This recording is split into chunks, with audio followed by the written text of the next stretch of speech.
Hey, what it is? This is RJ Styles. You listen to Can I Get More Podcasts in My Monitor?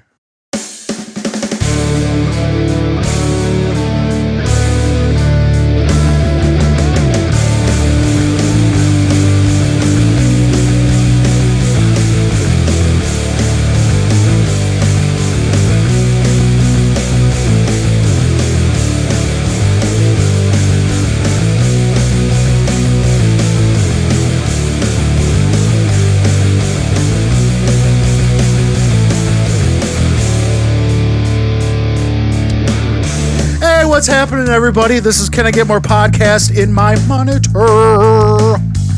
This is, what is this, June 14th, 2020. Nice day out. I always got to look because I don't fucking know. It's a little chilly. It's nice. Yeah, there's another voice. I don't know if you were paying attention, but there was another voice that just happened. And this one, I actually got guessed. That's not my cat, first of all. Guess that's not my cat that can actually almost use English words. Almost. But we'll take it. Yeah, burying you. Kinda. In my own Sunday morning, not awake way yet. What the fuck? I don't know. I just like to talk. I got to talk shit, don't I? This is RJ Styles. Word to your mother. As it was established on our friend Jordan's podcast. That is his, what is his hip-hop name? Is that what he said? Rapper name. Rapper name. Even though you definitely do not want to see this guy rap or hear him rap or... Let's just get over with. Get all the burying over with. Just bury me away in the beginning and we'll dig out. Okay, well then, prove me wrong. Oh, no, I can't rap for shit. I have absolutely no soul in me. Oh, this is true, but you listen to The Chronic. Yeah, listen to the Chronic yesterday and Chronic 2 today. Friggin' awesome. Got to keep, as you know, our buddy Church would say, you got to keep it hood. So you got to keep it hood. Man, I've never been hood, so I'm just kind of acting the part. You got to kind of guess. Got to kind of guess being the hood, which is fine. That's all right. Like back in the day, I thought 311 was rap. Well, all right. Well, you know, I mean, I've learned since. Sure. It's like now I think ICP is the bomb. What's that supposed to mean? I just wanted to be able to use the bomb in a sentence. I figured talking about ICP and being the bomb would be apropos. Hey, I'll let you hang out there on your own that one. That's all right. I'm always in here alone anyways. I'm never talking to anybody. No one's listening to me. I'm not talking to anybody. Well, it's been fun. So. Well, this has been an episode. Shortest one yet. Good. People tell me to shut the fuck up yet. So, all right, here we go. So, okay, RJ is a longtime musician and longtime friend, but also a longtime brother. Yeah, he's my broham. He's obviously made tons of, I don't know, special guest appearances through voice on this show so far, because apparently I can't not talk about you or something like that. So it's okay. I understand. Do you? I understand that you have this deep desire of love that you can't express as a man. Well, it's like hetero life mate kind of stuff. Is that what we are? We're fucked. Yep. Just call it a day. Yeah. We've hit our high point for the lifetime. just you got your truck here. I'll just tie myself to the back of your truck, drag me around a little, and then if I can, we'll switch and I'll drag you and we'll just call it. It's like we're like the captain on the football team in high school. That's our high point of our life. We're now close to 40s, and yeah, that's a long time ago. It is. It's more. Jesus, we're old. I feel it. Oh, feel well, it. Yeah. Feel it. All right, anyways. Oh, there it is. That's a nice one. Sip coffee. I guess I do have a little soul in me after all. Oh, is that what that is? All right, Not fair really. enough. Okay, so you've been playing music since you're like 10-ish, right? You started playing drums or whatever when you're like 10? I don't know. How old are you in 5th grade? About 10. So, yeah. So there it goes. All right. Okay, so you started playing drums. Why drums? Why'd you start playing drums first? Oh God, that's a good question. I don't think I've always just wanted to play drums. Was it just in there? Did you hear something like when you were a kid or whatever, like your sister's playing some sort of music or something? You're like, whoa, that's cool. What is that or what? Well, she listened to New Kids on the Block, so I can totally see that. All right. Did your parents listen to anything that like could No. have triggered it? I have no idea what would have brought that up. So it's just there isn't anything that was like, I heard this and it was like, I want to play drums, or maybe it was like a kid, one of your friends or something like that, or no? I really don't remember. It's just I don't remember if I actually was a Metallica fan before I started playing drums or not.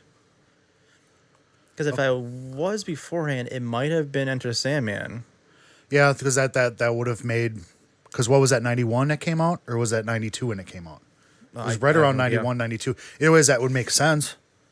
If that was it, then... Because I think it was around that time. Because I became a fan of Metallica. It was, I think, right after that album came out. And Enter Sandman had that cool drum riff in the beginning. So we'll go with that. Hey, that's all right. That's a good origin story there. So was that like the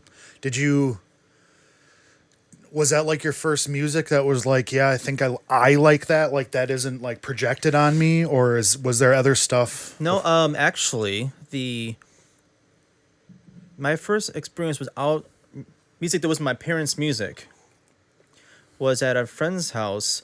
The new neighbors brought over a tape. It was a Ride the Lightning album tape. Oh, no kidding. So before... Yeah, so the first song I ever heard that was out was Fight Fire with Fire.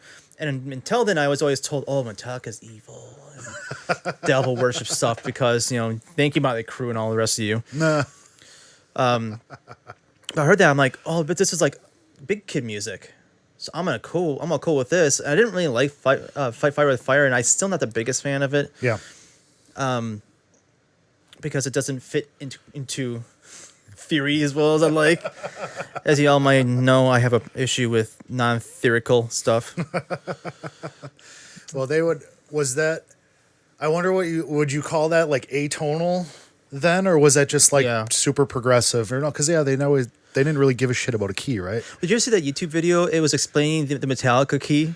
No, it was just like chronological up and down instead of which Fight Fire and Fire was. I think it was 3 2 3 2 1 open or something like that. Okay. Or 2 1 something like that. And it's like okay. Chromatic. Yeah, I think that's called chromaticism, right?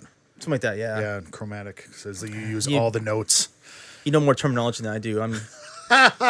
God damn it! I gotta dumb myself down, son of a bitch. Yeah, I'm in the room now, so monosyllabic tone, please. No. I can't say it without using. Okay. No, I'll stop. So it probably was Metallica. So we'll just go with that because I can't. Before I liked Metallica, it was the Beach Boys. Okay, well, there's nothing wrong with that. No, I've still got Beach Boys in heaven. I like they were a different sound and they brought a whole new feel to music. Yeah, but that was like your parents' music, right? Yeah, I hear you. I should write some metal versions of those songs. Well, there was I had a. Do you remember the Punkoramas? Remember the Punkorama albums? Yeah. I used to try to. I think that was where Epitaph. I can talk today. Epitaph. Hey, shout out to Epitaph. Shout out. TJ Drink. I had a. He's like, who the? I'm not listening to this. I don't blame you. Shout out to TJ. Shout out to TJ. Or rather, just shout out to Tressa. Yeah, there you go. Yeah, those Punkorama. I think it was on one of those. I had a bunch of those, from back in the mid late 90s. But there was a. Which one was it? I just had it in my head, and then I started doing shout outs. There was a Beach Boys cover on it. Do you know which one it was? I had it, and it's gone now. But totally in the same era, but totally off the subject. There was a California Dreamin' one, I remember. Oh, really? Yeah. And they did all the harmonies and everything, too, only it was like dun, dun, dun, dun, dun, dun, dun, dun, like super fast. Only they did It all sure the was harmony. NFG because they like cover every. No, that was thing. before. That was before. It might have been. I don't know. It might have been like Me First and the Gimme Gimmes or something like that. Oh, okay. But I always want. I keep hearing like doing a 409 cover. oh, okay. Oh yeah, yeah, yeah. Yeah, that could be fun. Well, you could do it. You'd be able to figure that out. Okay, so Beach Boys. Yeah, there's nothing wrong with that. No, and then some soundtracks. But yeah, first real music was that, and became a huge Metallica fan. Just something about those guitar solos and the drum work he did. Nice. Yeah, no, that's awesome. So, did you get? Was it like a drum set for Christmas or something then, or did you just like, Yeah. Mom, Dad, drum set, drum set, drum set, and that's probably what it. Yeah, well, I started off just playing snare. Yeah, Most okay. people do. I had a snare, and then I was taking pots and pans and hanging them on, like, shit, so I can bang on them, Sure. and just just kicking boxes and stuff. And then for Christmas, my parents got me a drum set. I think it was a CB 700. Okay. Shit. What was that? Who made that? I can't remember. Was it CB? Yeah, I Okay. think they were like a beginner. Yeah, yeah, yeah, Like yeah. first act is now what people Sure, usually get. like Percussion Plus or something like Right. that. Right. And I think the first real, obviously, anyone who's a drummer knows the first two riffs you learn. But the first like song riffs I learned from a band that I liked was Nirvana. All right. Oh Oh yeah, yeah, yeah. Smells Like Teen Spirit. Yeah. Right. Yeah, yeah, yeah. I was all proud of myself since I kind of learned the rest of the album because Dave Grohl, who is a great drummer, at the time I was kind of like, thinking, oh, yeah, he's not as good as Lars Ulrich, but I could learn from him. Now looking back, I kind of respect a lot more drummers than I did at the time. Yeah. I remember a girl I was interested in high school. Who's a huge Nirvana fan. She's like, I think the best drummer is Dave Grohl, and I started laughing at her. I'm like, no, Lars Ulrich. But now looking at like Lars Ulrich's work, I'm like, he's not that good of a drummer. He's great at time, but I don't think he's the best drummer out there. There's some really good, like Vinnie Paul's one of the best at bass drum. I mean, that dude can just. Yeah. And dude, the guy from 4 Years Strong. Yeah. Man. Yeah. Oh yeah. Oh yeah. Friggin' monster. Most of those, like I don't know what you want to call it, happy hardcore, whatever. Yeah. All those guys are just like ridiculous, and we've seen them. We saw them live, and Yeah. they played it. So it's not like it's all just like a studio thing. I always like, love that when you see a band live, and it sounds the same. Yeah. Yeah. You know, there's I always hate it when you go see a band and the vocals are off or they can't seem to play in time with each other. It's like, dude, if it's just a studio of the band, then why are you touring? yeah. Just, You know, it and is what it hopefully it's just one of those that's just a day off kind of thing. But like, yeah, I've seen a lot of videos. Oh, dude, starting know. line. Every time I've seen them, it's been a bad show. Oh, really? It's Yeah. just no bueno. Huh? Yeah, the vocals are always off. They're never on time with each other. Whereas someone like Newfound Glory, always dead on. Yeah. Yeah. Yeah. Yeah. That's another drummer. Phenomenally good drummer. Not so much like he has this amazing skill set, but he's got a creative mind that just hears something different than most people would, and it sounds amazing. Yeah. Which But it's really it's, is a skill set in its own. yeah. Well, yeah. It's because you're there to get the song over. Yeah. You know, and it obviously does it in a phenomenal way. You Yeah. know? Like his breakdowns are. Honestly, I think Newfound Glory would probably be what I would call the start of the happy hardcore. Catalyst. Yeah. Yeah. That's It's a good album. Well, and I think 4 Years Strong, I think cited that. Oh, really? I thought I read something or heard something. Shout out to 4 Years Strong. Shout out to 4 Years Strong. Yeah, you Shout have out to to look. NFG. You have to look into why I'm going to do some of those shout outs with like a English-ish accent. Shout out. Watch some 215 videos. Damn it. Shout out to 215. Drink, TJ, drink. Word to your mother. That's all relevant. We might have too many inside jokes for this podcast. That's okay, because no one's listening anyways. Ron. Shout out to the Royal Guard. What's up, bitches? Shout out to Eric Peters, who was our drummer in 215, and he and his wife just had a child this week, their first Big child. congrats to Noel. And that's spelt JKMN. Do the math. Figure it out. Figure it out. Read between the lines. We'll put it that way. But I think, anyways, going back to 4 Year Strong, I think, if I remember right, they cited Catalyst as like a jumping point. And what have we been saying for years is it sounds like they picked up where Catalyst left off. For Your Strong? Yeah. I always describe them as Newfound Glory being butt-fucked by Pantera. Yeah. Yeah, you've said that too. Yeah. Yeah. It's what it sounds like. The breakdowns sound like Pantera. Yeah. Yeah. Rest of it sounds like Newfound Glory. And that cover album that they did Spiderwebs, okay, by No Doubt, and then at the end of it, they did the Walk On Boy, dun dun. Oh, really? Dun, yeah. So I've never heard that album. Oh, really? Yeah, maybe I'll show that to you later. Or I should whatever. pick that up. I think it's on here. We'll find it one way or another. But yeah, they did like this little ode to Pantera right at the end of Spiderwebs, which was strange, but it seemed That's like cool. really, I can really hear natural. it. That'd be really cool. Walk on, boy. Yeah, yo, you got it. Yeah, that's off of Vulgar Display, isn't it? Man, I should know this. Probably. Yeah. Yeah, I believe so. I think it is.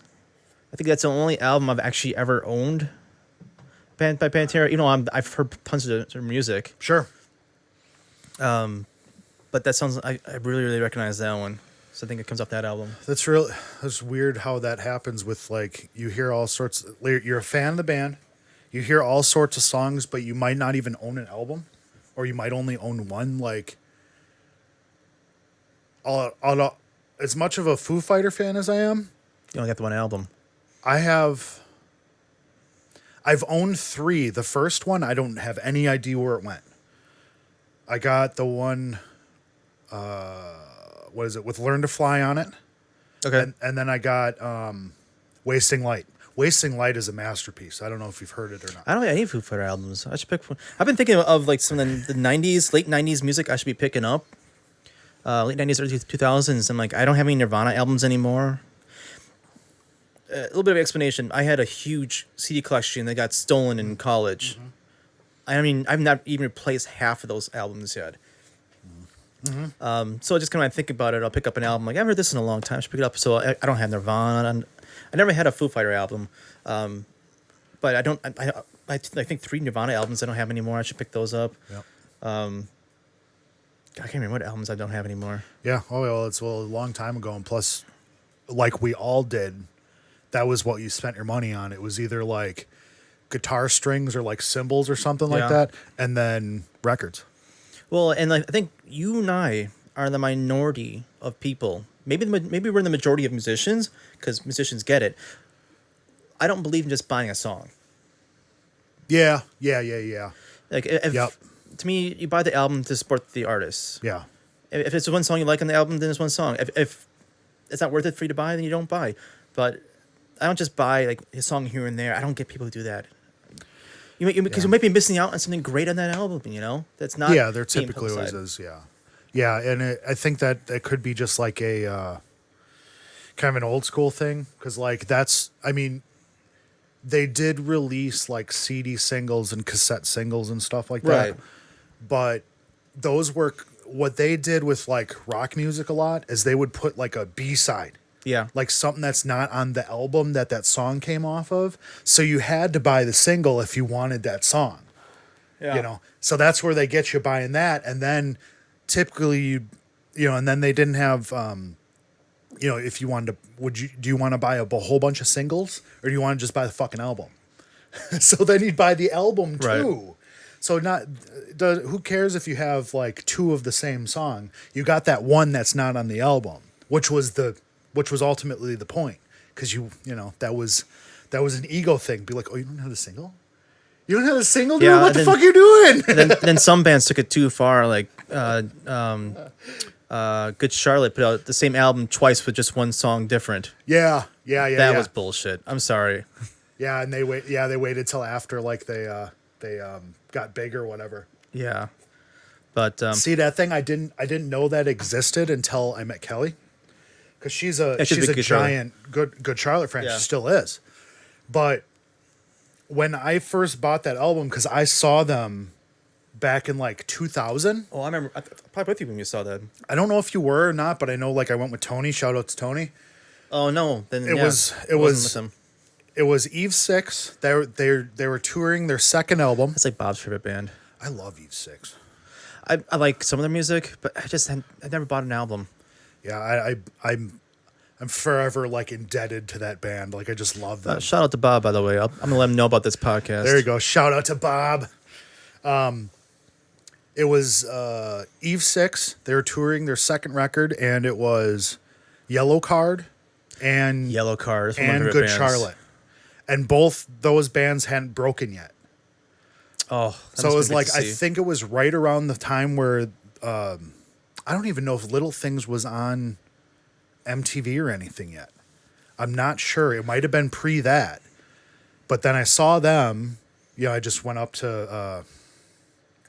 Can never keep them. Kelly's, if she listens to this, which she won't, or if she's outside, she'll be like, "It's the name." I can't remember the lead singer's name. Which one is it? Joel, Benji, whatever. Joel.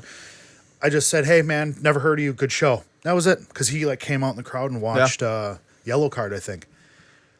And I've heard he's kind of I wouldn't say dickish, but doesn't like mingle very much. But as Benji's more like oh yeah, I don't humble. know. At that time, it was. I mean, shit. This was literally 20 years ago now. He was like, thank you, and that was it. I'm not gonna like just be like, I'm your best friend now or anything like that. I just walked away. Yeah, that was it. But yeah, that was. They did do. I know the Benji was having guitar problems. I don't know what it was, but like he's switching Like out tech guitars. problems? Yeah, he was Okay. having tech problems. But they still played a phenomenal show. They were really good.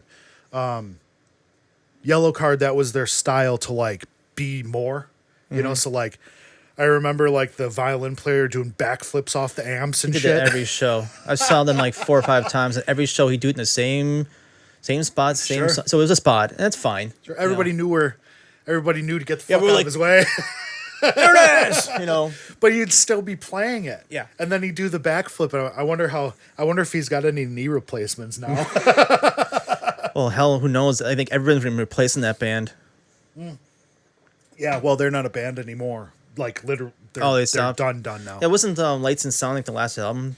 No, they put out one more, Sorry, and Light- then they did a final tour. The Lights and Sound was the last album with The OG band, Right. or whatever you want to call it. Yeah, yeah. I wonder if they have the same, because the only person who wasn't changing out was a singer, which I think is what it was, right? I'm not positive. I think the violin player came back for the final push. I don't know about it. I don't think That's the another drummer was the phenomenal same. good drummer. Yeah, he was was a really great drummer. really solid for Yeah. sure. Yeah. Yeah, I don't think he came back. I could be speaking out of school, but it's my show. I can do whatever the fuck I want. Word to your mother. You said it, man. Nobody fucks with the Jesus. Yeah, I don't think the drummer came back. I don't know who else came back, but I'm pretty sure the violin player came back. Yeah, well, at that point, I had every album, and I bought Lights and Sound, and I was really disappointed in the album. I love that song though. Which one? Lights and Sound. I don't know. I can't picture it in my head right now. Oh, it's a super. Yeah, Yeah, it's not ringing a bell. it's a fucking wicked riff. Like their first album is really good, and then the Ocean Avenue album is phenomenal. Yeah, that's awesome. I mean, every song of that album is phenomenal. Yeah. So whoever's doing the selection for that one knew what they're doing. Yeah, well, they just, it all came together. For now in the break, it's all got to come together, and it obviously came together at that point for them. So, yeah, that's super fucking wicked. I don't even remember what we were talking about at first. I don't know. We were just talking, shooting the breeze. Shooting the breeze as the breeze comes through the window. We started talking about drummers and went off on a freaking rant. Hey, and that's all right. Yeah. So okay. Oh yeah, we were talking about Dave Grohl, and then you laughed in that girl's face when she Said he was the greatest. greatest. Yeah. But she's a huge Nirvana fan, and I was a big Metallica fan, so of course I'm going to say Lars Ulrich was the greatest. Yeah. And I don't think so. I was going to say that I think obviously everybody gives Lars like shit. You know, like he's like the favorite punching bag. Well, have you seen him? Have you seen him talk? Yes, yes, I have. He deserves I a lot of it. Yeah, I think he deserves a lot of it because he comes off pretty pompous, but it is pretty impressive to play with those because they were all over the place. Those early albums and stuff Yeah. like that, they're all over the fucking place. One thing I give him a lot of credit for that I do not have the ability to is I'm surprised he didn't bear me yet on this one, is that he can keep perfect time. I cannot do that. Well, true. Very true. I don't know if now because it seems like everything is like sped up so damn fast. I'm sure you've seen a bunch of live videos lately or whatever. Oh, they play some of the songs super fast. And I don't know if that's just like fuck it. We've been playing these songs for like 40 years, 30 Yeah, they've years, been and doing- just like let's just make it interesting and see how fast we can play them. Or is Lars just like losing his shit a little bit? No, they go ahead and do that because I remember I watched there's a bunch of green room videos of the band warming up before a concert, and he's talking to what's the new bassist's name? Is it Dave or something? Robert. I can't remember that guy's name. Robert Trujillo. Shout out to Robert Trujillo. Yeah, phenomenally good bassist. Yep. I mean, Cliff Burton's always gonna have a Well, yeah, and that's another subject even in on that band period. right. But anyways, Lars was talking to him, and this must have been like sometime like maybe the first tour. And he's saying, "Oh, in this song, you got to watch yourself." But Master Puppets go as fast as you want. I'm like, Master Puppets is the fastest song they wrote. I think it's like 203 or something beats per minute. Are you fucking with me? And there's a reason why you're doing just chord notes. Yeah. Well, and then he plays with his fingers too. Oh yeah, You know? yeah. But so yeah, I think almost all the songs are sped up a little bit because they just don't care. But I feel bad for Kurt in a little bit. I shout out to Kirk Hammett because he's probably my favorite guitarist. Mm-hmm. His writing is one of the best writing I've ever heard. What happened? There are actually YouTube videos just to show him make mistakes because he makes them all the time. Yeah. And I can't tell if his age is coming through. Maybe he's having some arthritis issues or what. I do know that in writing, he's not very into the writing process like he used to be. Anyone who's ever watched any videos on the making of any Metallica stuff, you probably run across one where Bob Rock is kind of yelling at him to learn his parts. He keeps coming in like, "Oh, the strings don't feel right," or "Oh, the amp doesn't sound right," and it's constantly excuse with excuse. Was that the Making the solo for I think Unforgiven, he kept screwing it up and Oh, that's that. Okay. it's like okay, just fucking give it, just give it. And all of a sudden he wails it out, and it's Yeah. amazing stuff because he didn't write down his work. Isn't that see we've talked about that before, and I don't think either one of us have like looked back at it or not, but I'm pretty sure that one, if I remember it, because it was like on a I want to say it was like on that when they did that classic albums, the VH1 classic albums That where could they have go been. I don't know. but Just funny they YouTube channels of were it. going through recording that album, and I'm pretty sure that was the song where Kirk had went home and wrote this solo that he was super fucking proud of. Super fucking proud of it. He came in, he was all, chest That out, sounds ready about to right. fucking go, and then he played it, and everybody fucking hated it. That could be the one. So if it's the one I'm thinking of, which again it could be wrong, he just went in there and was like, "Well, fuck you guys," then, and he just did whatever, and they were like, "Yeah, that's what we want."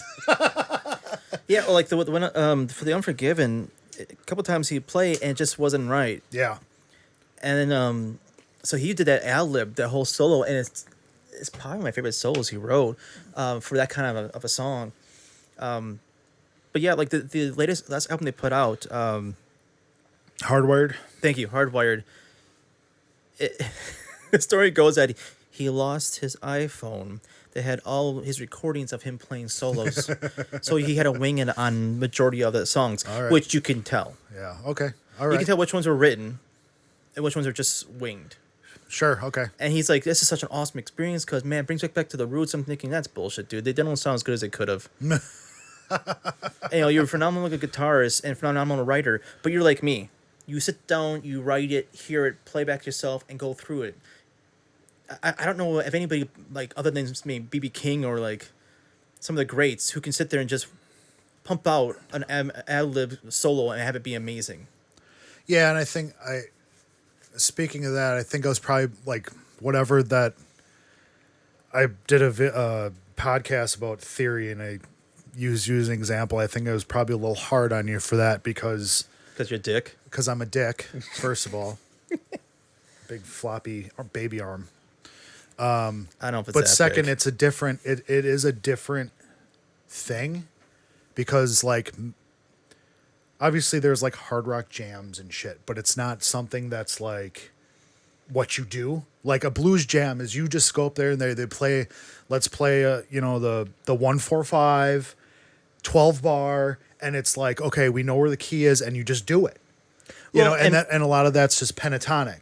Whereas I gave you shit about not being able to rip a solo, and that was unfair because, obviously neither one of us are blues players. Well, even in blues, like I have a friend who used to demo guitars at shows. Shout out to my buddy Alex. And we talked about this because he can just sit there and he'll wail out a blues solo. Yeah. And it's just like improv rappers. You have these set lines you've already built. Oh yeah, licks and stuff. Yeah. Right. And you just incorporate them into the sound you're in. Yeah. And that's what a lot of these blues musicians do. They already have these licks that they know are good, and they go, okay, oh, I'm here. Oh, I can go to this lick. Oh, I can go in this lick. Yeah. You have people like B.B. King, or more modernly, I would say Slash, who can just hit one freaking note and make it sound amazing. Yep. I saw I think we discussed this before. I saw a YouTube channel where it had Slash and I'm blanking on his name, Zach Wilder. Well, Wild, yeah. Yeah, Zach Wild. In a concert, and Zach Wild is just ripping out this real clinic, high speed, ripping solo that just, the guy knows theory like you wouldn't believe, going between just amazing stuff. And then the camera pans over to Slash, and he uses 5 notes in the same amount of time period, and it stole the show. Yeah. I think we're talking. Yeah, we've talked about that because I know I've used the story on the show too, but it doesn't matter. BB King did the same thing. Yeah. He was behind all these people that are just wailing, whipping, and then he was last, and he just hit one note, did that vibrato thing, and then was like, deuces, and he walked off, and everybody was just like, yep, that King makes sense. shit. And that's all. Yeah, right. Mic drop, and that was it. That was the victory. Speaking of Zach Wild, it's something that's wild. Damn! I saw a video. It was like on MTV, like seriously, in 1989 or 1990. You know what chicken picking is, right? Like country chicken picking. I think so. Like just real quick guitar playing. Okay. Typically in country music. The finger picking. Yeah, it's alternate picking with the but there's a video of him chicken picking. Really? Yeah, he's just sitting there and he's just talking. I believe he was talking. He's like, yeah, I like country. He's got the long hair and the whole. He's very Zach Wild. Right. And he's sitting there with the Les Paul. It was like probably before a show backstage or something like that. And they were talking to him. He's talking about how he loves country music. And here he comes. All of a sudden, he chicken picks. He's I can't eat. Oh, I can hear now. Talking about, yeah. And then like. It was real funny because he was probably warming up for the show. So he turns the clean on and he does that, right? And then all of a sudden he turned on all the fucking gain and he did that. It was fucking hilarious. Because this is like this garbled mess because it's just so high gain, but it was funny as shit. But yeah, I mean, even that guy, like, he's got all sorts of different ways of playing and stuff like that. I think I shouldn't say real musicians, but I'm going to say it anyway. Real musicians, I think they respect all type of music. Yeah, you really have to. You really have to. I mean, other than club music, because fuck that. Well, honestly, club music it is designed to sell or to manipulate you to buy or to do certain things. It is not music from the soul. No, no, I. But yeah. I mean, it's just designed to get you to It's dance and manufactured. buy drinks and And whereas, like, people always I shouldn't say people, but people in who like rock music or country music will, you know, talk down on like gangster rap. No, man, that stuff's got there's a lot of soul in that stuff. You gotta listen to it. You gotta really. I just always say they sell only millions of records. They gotta be doing something right. But yeah. so does So club does music. Nickelback. I can't believe you even said the name. Yeah.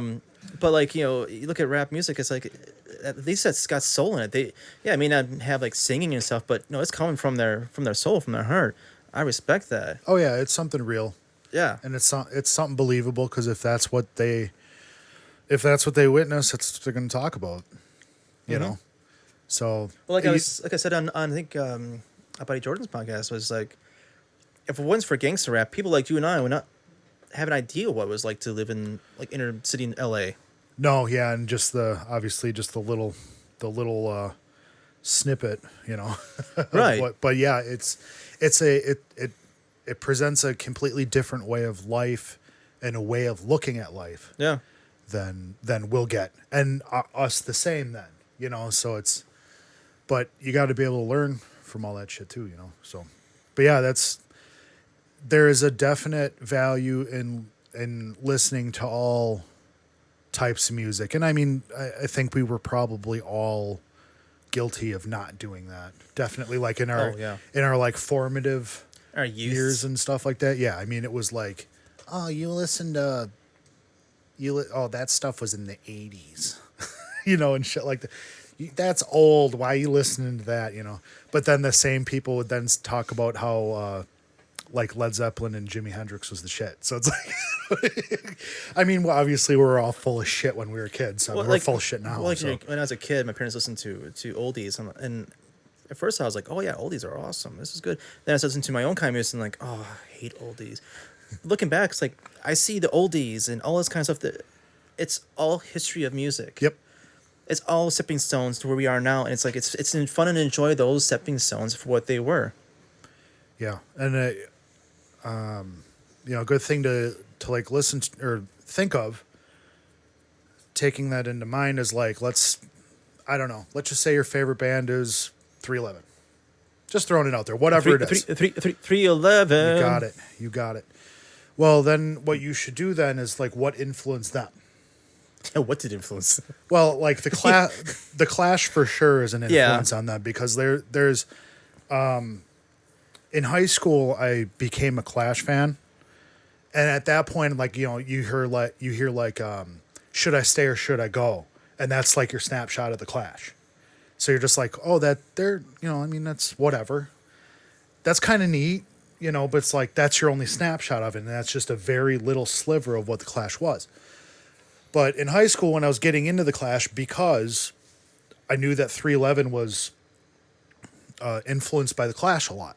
I read a bunch of shit about Nick Hexum talking about the Clash, talking about Bad Brains, and that's kind of where his influences were coming from, as well as like Fugazi and stuff like that.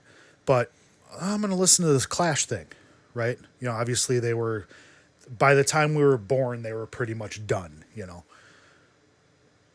So I get a compilation of all these bands doing Clash songs. The Urge was on it. 311 was on it. I can't even remember it all off it, but tons of people. You're like, oh yeah, this makes sense, right? Well, anyways, the Clash does this song called "White Man" and what is it called? "White Man" and Hammersmith Palais. That's a Clash song. Okay. They do the cover of that song. I go listen to the original. That's 311. That's their sound right there. That's Really? how they got that sound. The reggae-ish verse. With the rocked Obviously, out chorus. There you go. That's like the classic 311 We'll have to sound. find that later. Yeah, I'll play it for you. I It's wanna hear like, that. okay, they play the song. Oh yeah, that's like they made that 311. If you don't have any inkling of what the original was, wow, they made that. That sounds like them. That's a Clash song. Sounds like them. Listen to Clash. Oh, that's a Clash song that 311 sounds like. No, it it's a complete. That's where they got the sound from. So speaking of 311, first off, shout out to Chad Saxon. He is my favorite drummer. Shout out. I modeled my modern drumming style is very much like Chad Saxon. But it disappoints me that everyone's snapshot of 311 is down. Sure. I mean, it's a good song, but it's a very it's not the typical sound. It's just a straight up rock sound with some rap in it, but there's no reggae in it.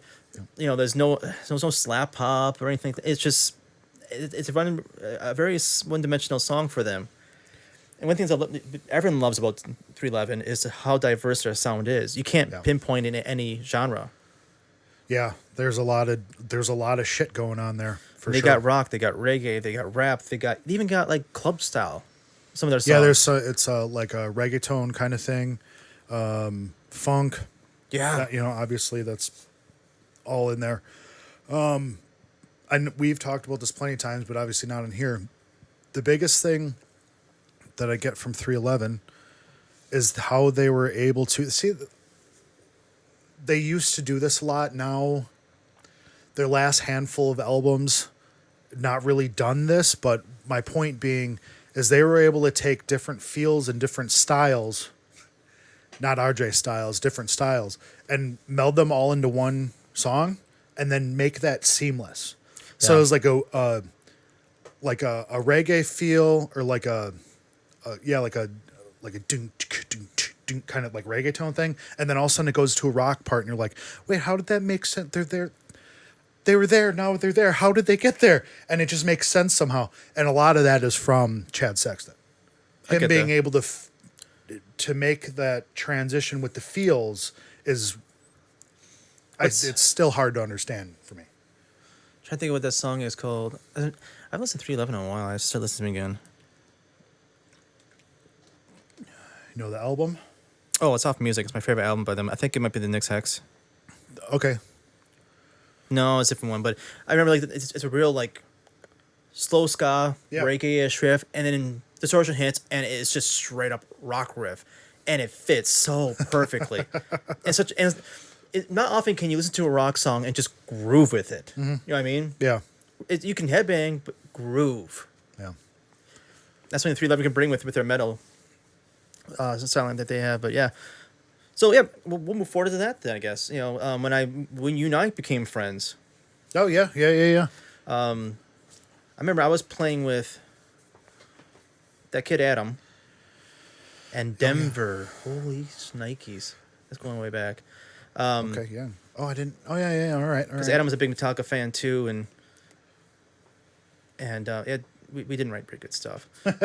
Well, you're in high school, so don't. We were in high school, but there were. Yeah. So then, I think what were you doing? This is when you were with a band with Chris and Jason. Oh, under 21. Yeah. Shout out to the under 21 crew. No, what was his real name? Oh, well, obviously it's radioactive jellyfish. I think I own that hashtag now. I hashtag everything with it. I know, it cracks me up. I love it. I'm going to name something radioactive jellyfish. Fuck it. That's my new band's name. It's not that I'm declaring. No, they'll probably be like, no. So it'll be RGF. Where we're not doing we'll be a Real Big Fish cover band. They'll play nothing by Real Big Fish. We're playing covers of our songs in the style of what Real Big Fish would cover our songs in. Yeah, we're original. Yeah, totally original. Shit. Yeah, so I remember doing a talent show, and that was the only show I ever played with him. And yeah, just went our own separate ways. I think you started jamming with Tony, and then I remember you and Tony talked about me playing drums. That was after. That would have been a little bit later, right? Because what you're talking about with you playing, because you weren't. Were you playing with the other thing when we were gonna have you play in Under 21 for that show? Was that after all that? Oh, that might have been after that. Probably was after that. Yeah, because I think I wasn't in a band, and you were like, we need a guy to play a show. Yeah. And I just wanted to play. Yeah. Yeah, and then I got pulled out from under you. But Well, it was Chris was your drummer, so if he's gonna play Yeah. it, then yeah. I had no problem bowing out. Yeah. Well, I'm trying. Yeah, because then that was. Let's see. That was Well, what I would can't that would have remember the been? music That, you guys played. that would have been sophomore year, I believe, because that was in '97, and then we did some shit in '98, and I think, and then I was playing in. I was in Dismay at the same time with Stingline and Tony and Tim Morath and Steve Jensen. You were in a singing. band with all of them? Yeah, I remember that. I was the DJ. Yeah, Oh God, I remember you had tables. I had tables. I'd never even seen you use them. And you're not missing anything because it was fucking terrible. I didn't have any. I had no fucking clue of what the hell I was doing with that. None at all. It was like, does this sound good? Sure. I don't fucking know. Yeah, that's when tables were a big thing in rock music. Yeah. Yeah. But yeah, we're. But really, was it? Because the only thing I can think of that did that was Incubus. Well, Limp Bizkit. And Biscuit hit. Oh yeah, they did. Yeah. The first album, anyway. No, they had it all the way through. All the way through. Well, fuck me then. And then the Deftones actually, they still have a guy that does but he also does all the ethereal sounds and the keyboards and shit That too. one still plays. Oh yeah, Huh. yeah. I mean, it's one of your favorite bands, so Yeah, absolutely. not mine, but yours.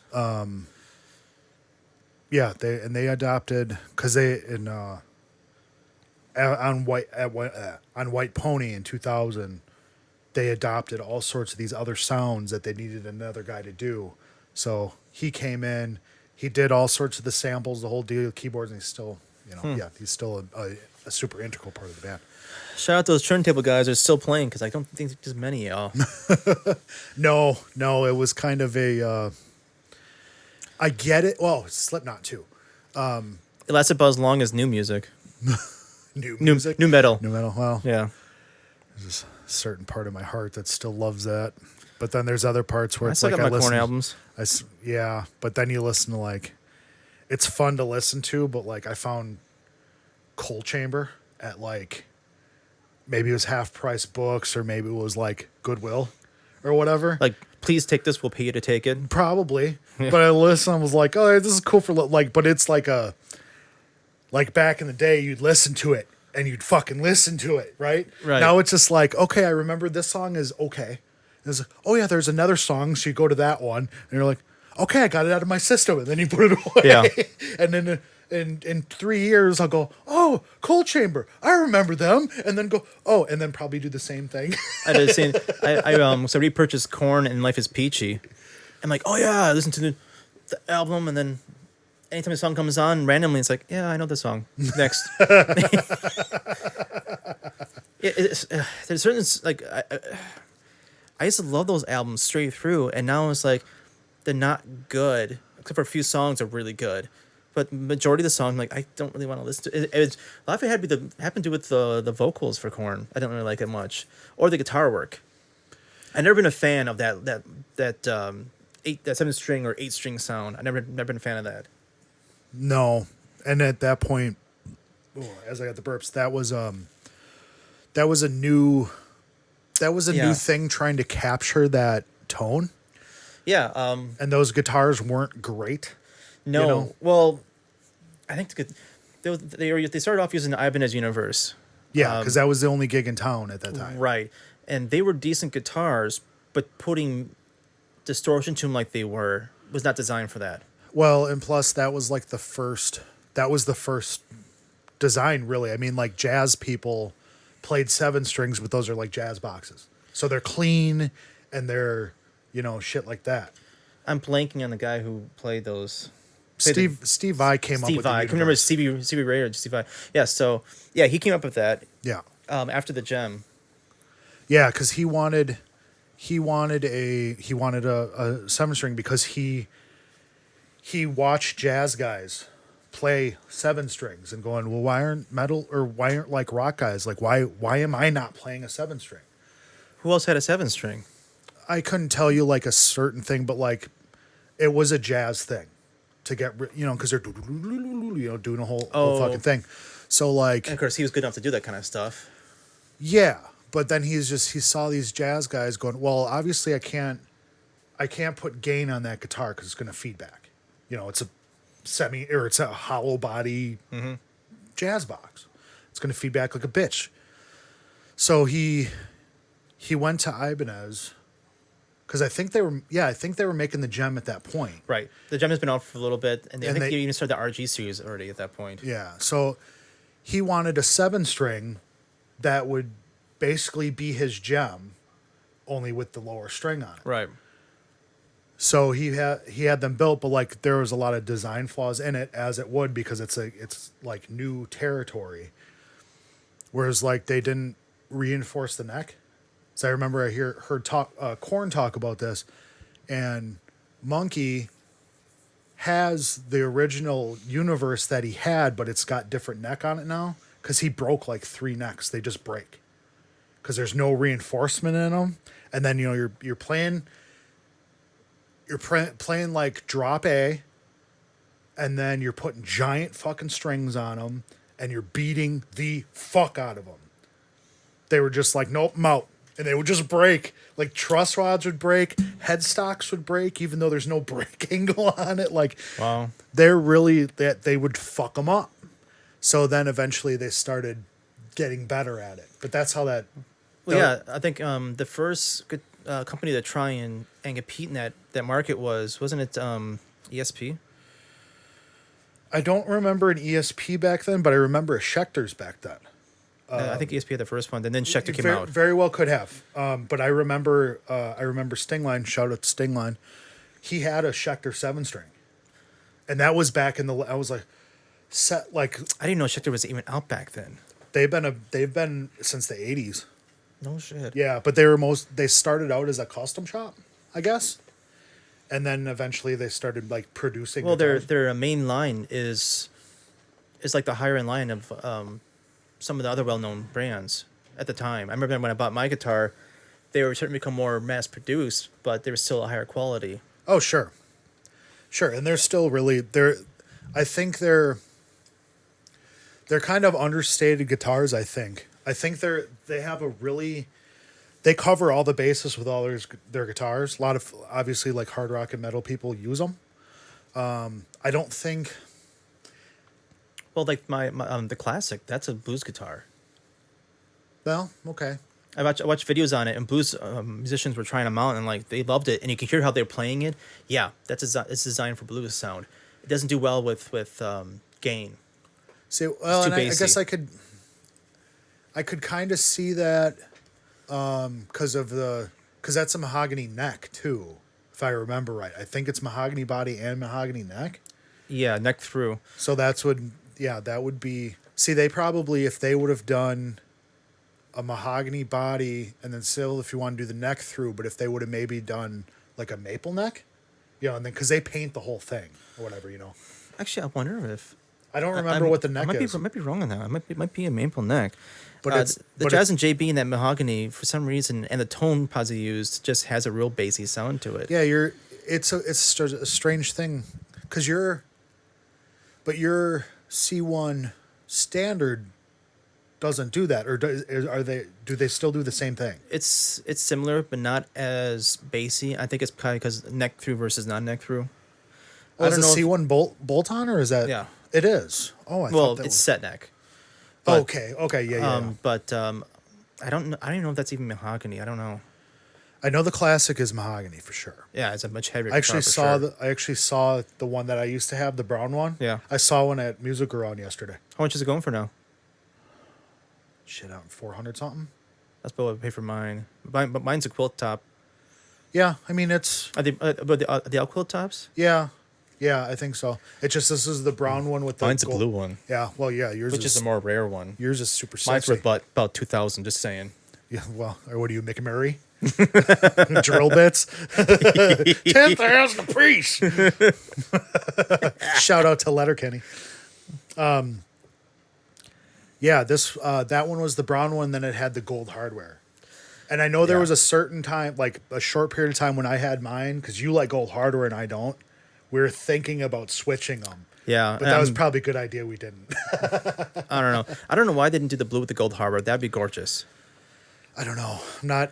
There's certain things that I do gold hardware with, like for whatever reason, like white guitars. I really like with gold I hardware, can see that. but I don't really like. I'm not a gold guy. I don't really like how it looks. It's just not me. But I don't know. I'm still planning on switching out that hardware, but I can't find the bridge. for gold, Well, the Schecter bridge. They don't use a standard tunematic.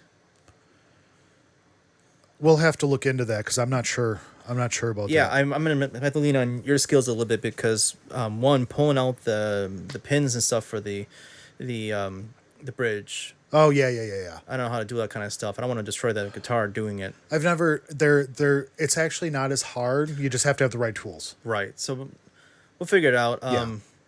Do you still have that book, or did you give it back to me? Nope. There it is. Which one? The one right in the middle.